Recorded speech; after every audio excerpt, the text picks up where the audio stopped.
सबसे पहले तो सर ये ऑपोजिशन ग्रैंड अलायंस की बातें हो रही थी, और अब स्पेशली अगर मैं पाकिस्तान तहरीक इंसाफ को देखती हूँ तो वहाँ तो मुझे उम्मीद की किरणें नजर आ रही हैं। वहाँ से तो ऐसा लगता है कि शायद ईद के बाद कोई स्टेज शेयर हो रहा होगा, आप भी उस पर होंगे, JUIF भी होंगे, महमूद खान अचकजई साहब भी होंगे। अब आज वफ्द ने GDA की क़यादत से मुलाकात की है, उन्हें शमूलियत की दावत भी दी है, क्या कोई मजबूत जवाब मिला है वहाँ से? देखिए, ये ग्रैंड अपोजिशन अलायंस कहना कुछ मुनासिब नहीं है। अभी बातचीत हो रही है, और क्योंकि सबके तहफ़्फ़ुज़ात हैं, इलेक्शन लड़ा एक दूसरे के खिलाफ, सियासी मुखालफत भी रही है, सियासत पर तहफ़्फ़ुज़ात भी हैं, लेकिन हमने ये देखा है कि कुछ कॉमन ग्राउंड भी बहुत सारा है, और वो कॉमन ग्राउंड मुल्क के मामलात पर है, यानी आइन की बालादस्ती हो, कानून की हुक्मरानी हो, मुल्क के मसाइल पर बातचीत हो, उनके हल की बात हो, जो उल्टे सीधे कवानीन बनते हैं और आइनी तरामीम होती है, इसकी मुखालफत हो, तो इन चीज़ों पे कॉमन ग्राउंड है। तो हम कोशिश कर रहे हैं कि मुल्क में जो अपोजिशन है उसका एक इत्तेफाक इन इशूज़ पर हो जाए। अचकजई साहब तहरीक तहफ़्फ़ुज़ आइन जो है उसके लिए सबसे मिल रहे हैं, मुझसे भी मिले थे, तो हमने ये कहा कि ठीक है, हम इससे इत्तेफाक करते हैं इस बात से, लेकिन अभी आगे चलते हैं और जो कॉमन इश्यूज़ हैं अपोजिशन के उस पर इत्तेफाक करते हैं, फिर आगे वो चीज़ होती रहेगी। सही। और सर किन जमातों से स्पेसिफिकली सिंध में किन जमातों से मुलाकात होगी मजीद? नहीं, मेरा ख्याल है वहाँ तो GDA ही है जो अपोजिशन में है, और कोई ऐसी जमात सिंध में है नहीं जो अपोजिशन में इस वक्त हो, तो वो उनसे मिले हैं जी। सर तो ये सिर्फ अपोजिशन की जमातों से ही मुलाकातें होंगी, ये जो भी हुकूमत में इस वक्त मौजूद है उनमें से किसी से भी? नहीं, ये तो देखिए, जो हुकूमत में है वो तो इस खराबी का हिस्सा बन चुके हैं ना, जो मुल्क में है। तो हमारी ये कोशिश है कम से कम अगर हुकूमत काम नहीं कर रही तो ना करे, लेकिन अपोजिशन तो अपना काम करे।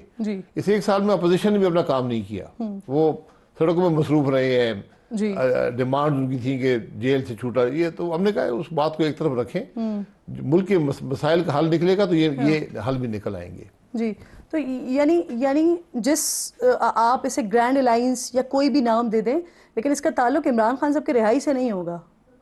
देखिए, रिहाई उस सब मामले का हिस्सा है ना। जब आप मुल्क के मामलात की बात करेंगे, आप मुल्क के मसाइल, इस सियासी निफाक को ख़त्म करने की बात करेंगे, इंतशार को ख़त्म करने की बात करेंगे, ये सब चीज़ें उसके अंदर आ जाती हैं। लेकिन अगर आप ये पॉइंट लेकर चलेंगे इमरान खान को रिहा करो, तो ये कोई मुनासिब एजेंडा नहीं होता। सियासत में सारे जो पॉलिटिकल लीडर हैं जेल में गए हैं, तो कभी भी कोई जमात ये एजेंडा लेकर एजिटेट नहीं करती। आप मुल्क के मसाइल की बात करें, मुल्क की मुश्किलात की बात करें, ये चीज़ें उसके अंदर से हल निकल आती हैं। अच्छा, सर मसला ये है कि देखें, जो इस वक्त हुकूमत में मौजूद लोग हैं वो आप ही के पुराने साथी हैं, और जमातें अलग अलग हो गई हो, लेकिन आज भी आपका उनके साथ एक बड़ा मोहब्बत का ताल्लुक है। हम खुद देख रहे होते हैं पर्सनली किस तरह से आप लोग मिल रहे होते हैं साथ में।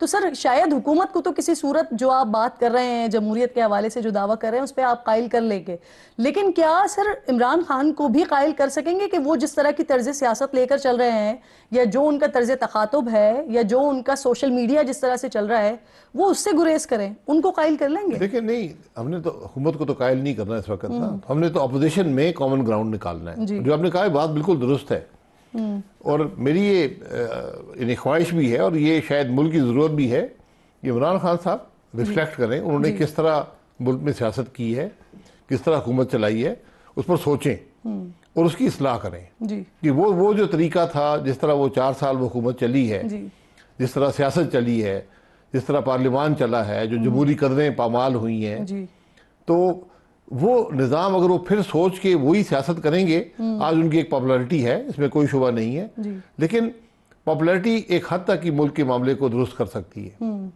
अगर वो वही रवैया रखेंगे तो मजीद मुल्क का नुकसान होगा। तो आज सबसे ज़्यादा अगर इस्लाह की ज़रूरत किसी को है, हम सबको इस्लाह की ज़रूरत है, वो इमरान खान साहब हैं कि अपने मामलात को दुरुस्त करें, ताकि अवाम जो आपको शायद वोट देना चाहते हैं, लेकिन उनका एतमाद भी हो कि आप मामलात को दुरुस्त कर सकेंगे। ये ज़रूरत है।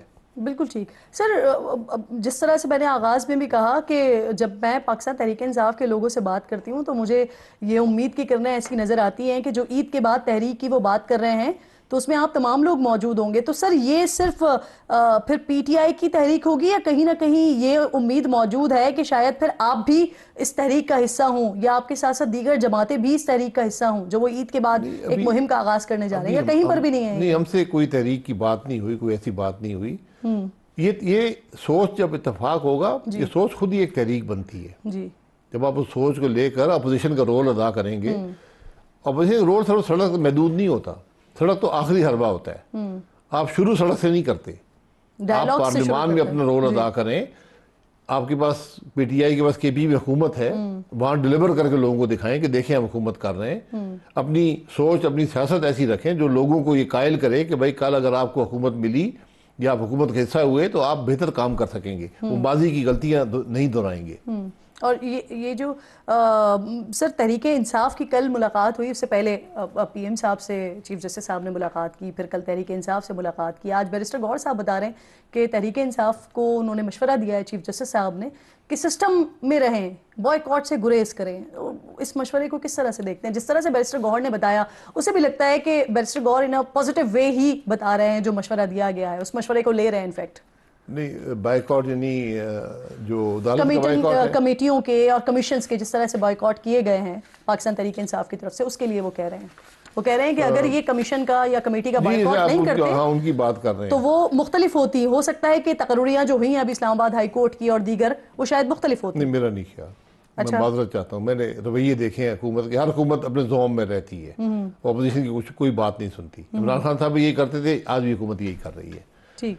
लेकिन ये बाइकआउट जो है एक एहतजाज का तरीका है और इसमें कोई शुबा नहीं है। ये 26वीं तरमीम जो है, ये मुल्क, इसने मुल्क में अदल के निज़ाम को तबाह कर दिया है। नहीं अब्बासी साहब, क्या चले वो ना होती, इस पे आपका ये कमेंट है, लेकिन क्या कहीं पीटीआई को फिर आप स्पेस मिलता देख रहे हैं उनके इस मशवरे के बाद? देखिए, स्पेस मिलने की बात नहीं होती, बात असूल की होती है। अगर एक चीज़ गलत है तो वो गलत है। वो जब कानून बना तो गलत थी और आज भी गलत है। इसलिए हुकूमत को अपना रवैया बदलना चाहिए। ये तरमीम जो की गई, मैं आपको हकीकत से कहता हूँ, इसने अदल के निज़ाम को मुल्क में ख़त्म कर दिया है। आज आपकी जुडिशरी ताबे हो गई है एग्जेक्टिव की। जो हुकूमत चाहेगी वही फैसले आया करेंगे, बेंच वो बनाएंगे, परफॉर्मेंस वैल्यूएशन वो करेंगे, जज वो सिलेक्ट करेंगे। आप देखेंगे क्या होता है।